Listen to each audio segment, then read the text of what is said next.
Hello, I'm Dr. Leo Kormanik with Ohio Sports Chiropractic. So we're going through a series of hip exercises to kind of help with high hamstring tendinopathy right near the sit bone.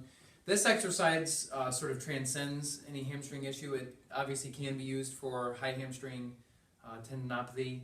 It's also very good for any really hip stabilization work, which is a primary focus in runners. When you land, basically running is jumping from one foot to the next, and when you land, your hip catches a lot of the force. And to really prevent any sort of injuries, you want to prevent the hip from being able to drop down into this, what we call Trendelenburg type stance. So you want to be able to keep the hip level here.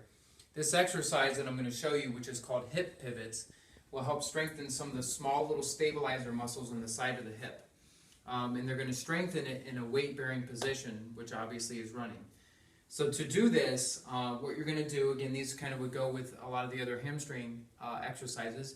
You'll do this a couple sets of 10 reps, but you'll need a bar to hold on to, or a wall or something to kind of help stabilize you. And again, it's less about stability, so that's why you want to hold on to something, because the design of the exercise is to really isolate the muscle of the hip.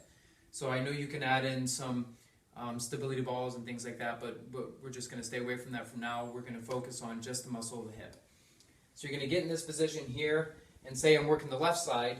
I'm going to bring my right leg up so that my left leg and my body sort of form a T, kind of 90 degrees to the hip. You do want to keep the knee locked on this one. If you can't get to this position because your hamstring is too tight or it's painful, then you can unlock the knee but the primary focus is getting to 90 degrees through the hip. But optimally, your knee would be locked in this one. So you get to this point here, and you're sort of facing down. Now, the arms are doing no work on this one. The hip is doing all the work.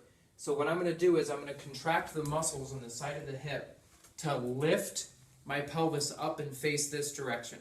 So face away from the leg that's down. So what it's going to look like is you're here, and I'm going to contract this left glute and left hip muscles to lift my pelvis and body this way. And then you're going to relax it down.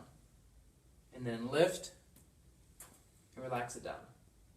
And lift and relax it down. So again, to show a different view, on the right one, we're going to go to this point. So again, you want to have your back and everything kind of facing this way.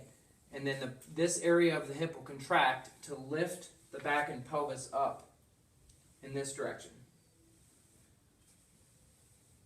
So again, you should feel that this muscle, or these muscles on the side of the hip, are contracting.